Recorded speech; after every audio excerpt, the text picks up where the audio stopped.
حسین تھی، تو اس کو وہ لے کر اپنے محل میں بیٹھ گیا کہ آج کا دن میں حبابہ کے ساتھ مستی کروں گا۔ تو باتیں کرتے کرتے اس کو اپنی گود میں لٹا لیا، اور انگور پڑے تھے تو ایک دانہ اٹھاتا اور اس کے منہ میں ڈال دیتا، وہ اس کو کھا لیتی، پھر دوسرا دانہ اٹھاتا اس کے منہ میں ڈال دیتا،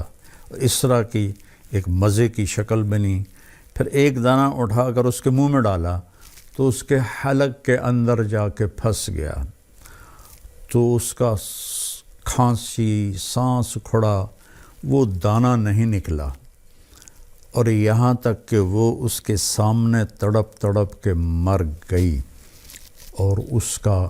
مرضی سے گزارنے والا دن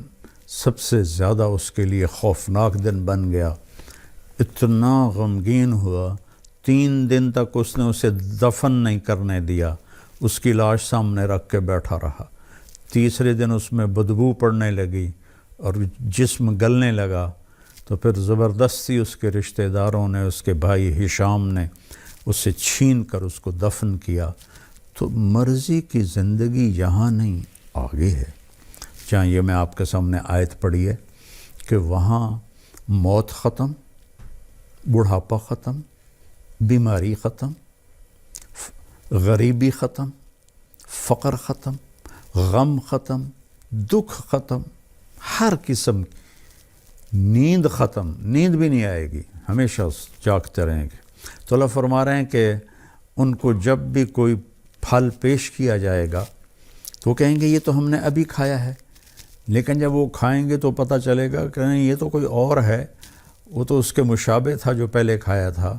تو اس پر میں آپ کو حدیث سے وضاحت کرتا ہوں کہ حدیث شریف میں اس آیت کے ذیل میں ابن القیم رحمہ اللہ نے ایک حدیث لکھی ہے کہ جنتی بیٹھے ہوں گے میاں بیوی سارے تختوں پر، تو دروازے پر دستک ہوگی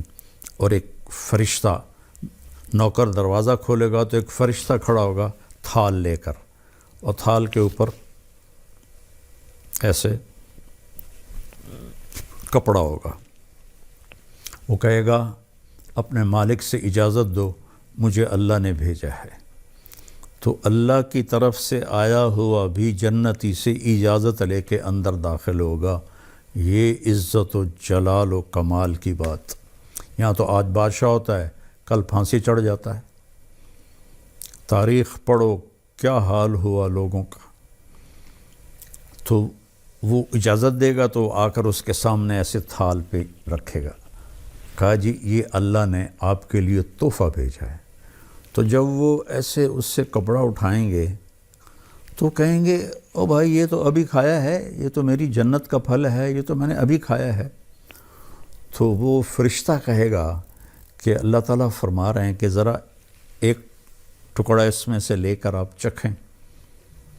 تو بیگم صاحب بھی بیٹھی ہیں، میاں صاحب بھی بیٹھے ہیں، تو وہ اس کو کاٹنے کی تو ضرورت نہیں پڑے گی، وہ ہاتھ لگائیں گے، وہ کٹ کے ہاتھ میں آ جائے گا، اس کو منہ میں ڈالیں گے۔ بیگم نے بھی ڈالا، خامن نے بھی ڈالا۔ تو اگر میرے نبی نے فرمایا اس کی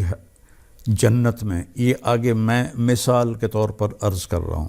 اگر اس کی جنت میں 10 کروڑ قسم کے پھل ہیں، ویسے تو کروڑوں شروڑوں کی وہاں کوئی گنتی نہیں ہے، لامحدود ہے، مثال دے رہا ہوں، اگر اس کی جنت میں 10 کروڑ قسم کے پھل ہیں، ہر پھل کا ذائقہ مزہ الگ ہے۔ ہم ابھی افطاری میں چاٹ بنے گی، ہر گھر میں بنے گی، تو جب وہ 4 5 6 چیزیں ملتی ہیں تو وہ ذائقہ ہی کچھ اور ہو جاتا ہے، مکس ہو جاتا ہے۔ تو جب وہ اس کو منہ میں رکھیں گے تو ان کی جنت میں جتنے پھل ہیں، ہر پھل کا ذائقہ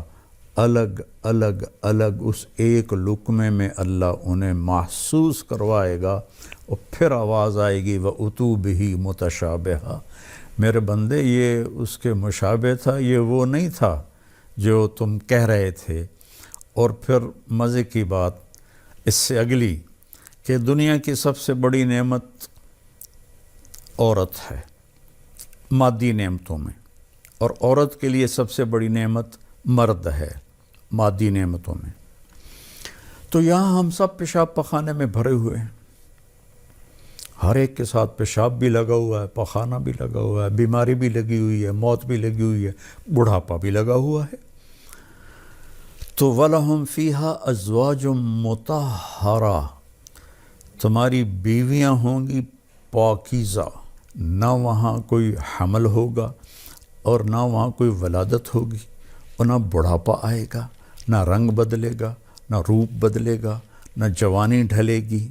نہ غم سے پریشانی آئے گی، نہ ڈپریشن ہوگا، نہ انزائٹی ہوگی، خوشیاں ہی خوشیاں، پاکیزہ، خوشبودار۔ اللہ تعالیٰ جنت کی دنیا کی عورت کو جنت کی عورت سے 70,000 گنا زیادہ خوبصورت بنائے گا جنت میں۔ اور جنت کی حور کا حسن بتا دوں کہ یہ دیکھیں، یہ میری یہ انگلی کا یہ جو اس کو فنگر ٹپ کہتے ہیں، فنگر ٹپ، اور عربی میں اس کو بنان کہتے ہیں، اردو میں پورا کہتے ہیں، کہ جنت کی حور کا یہ پورا اس طرح سورج کو دکھا دیا جائے، جیسے لائٹ میرے سامنے ہے، اس طرح دکھا دیا جائے تو سورج اس کی انگلی کے پورے کے نور کے سامنے غائب ہو جائے گا، جیسے سورج کے سامنے ستارے غائب ہو جاتے ہیں۔ تو ایمان والی عورت کا حسن کیسا ہوگا، جو کبھی ڈھلتا ہی نہیں، کبھی ڈھلے گا نہیں، کبھی خواہشیں نہیں مٹیں گی، اب تو یار بوڑھے ہو گئے، اب تو کچھ ہوتا نہیں۔ تو ایک جگہ میں بیٹھا تھا، کافی پرانی بات ہے، تو ایک صاحب کے سامنے قورمہ آیا، وہ بوڑھے ضعیف تھے، تو میں پاس بیٹھا تھا، میں اس وقت کوئی 34-35 سال کا تھا، تو انہوں نے قورمہ اپنے سامنے سے ہٹا کرنا میرے سامنے رکھ دیا اور کہنے لگے، لو بھائی کھاؤ، ہمارے تو کھانے کے دن بھی گئے اور نہانے کے دن بھی گئے۔ تو وہاں ایسا کبھی نہیں ہوگا، کبھی نہیں ہوگا، اور ویسے نہانے کی ضرورت بھی نہیں پڑے گی۔ تو وَهُمْ فِيهَا خَالِدُونَ، سب سے بڑی دولت، ہمیشہ ہمیشہ ہمیشہ ہمیشہ۔ کبھی کبھی میں سوچتا ہوں نا کہ نو اینڈ، کوئی انتہا نہیں، یہ کھوپڑی میری ایسے ایسے ہلنے لگتی ہے، چونکہ ہمارا دماغ تو لمیٹڈ سوچتا ہے، کھلا نہیں سوچ سکتا ہے۔ ہم فیہا خالدون، کروڑوں سال کے بعد بھی وقت آف ہو جائے گا، وقت کا سوئچ آف ہو جائے گا، جیسے معراج پر جاتے ہوئے اللہ نے پوری دنیا میں ٹائم سوئچ آف کر دیا، تو آپ 7 آسمان، جنت، دوزخ، عرش، فرش، لوح، قلم، کرسی اور اللہ تک کا دیدار کر کے آئے اور واپس آئے تو بستر ویسے ہی گرم تھا۔ تو اللہ تعالیٰ وہاں وقت کو آف کر دے گا۔ تو یہ 2 پہلے پارے سے میں نے آیات چنی تھیں آپ کی خدمت میں پیش کرنے کے لیے۔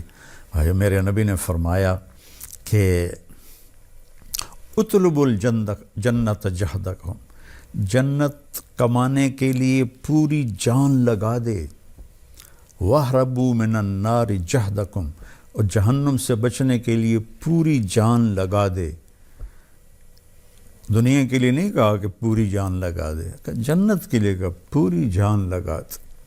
اللہ تعالیٰ نے جب دنیا کے لیے فرمایا تو کہا فَانْتَشِرُوا فِي الْأَرْضِ، جاؤ زمین میں جاؤ، میرا رزق تلاش کرو۔ نماز کے لیے فرمایا فَاسْعُوا إِلَىٰ ذِكْرِ اللَّهِ، نماز کے لیے تیزی سے آؤ، تیزی سے آؤ، بھاگ کے آؤ نماز کے لیے۔ جنت کے لیے فرمایا سارعوا إِلَىٰ مَغْفِرَةٍ مِّن رَبِّكُمْ وَجَنَّةٍ عَرْضُهَا السَّمَاوَاتُ وَالْأَرْضُ، کہ جنت کے حاصل کرنے کے لیے اور میری بخشش حاصل کرنے کے لیے ایک دوسرے سے مقابلہ کرو، اور مقابلے کی دوڑ لگاؤ، جیسے کہ ٹریک پر دوڑ لگائی جاتی۔ ایک دوڑ لگا رہے تو لوگ باغ میں، جس کو جاگنگ کہتے ہیں، کوئی آگے نکل گیا، کوئی پیچھے رہ گیا،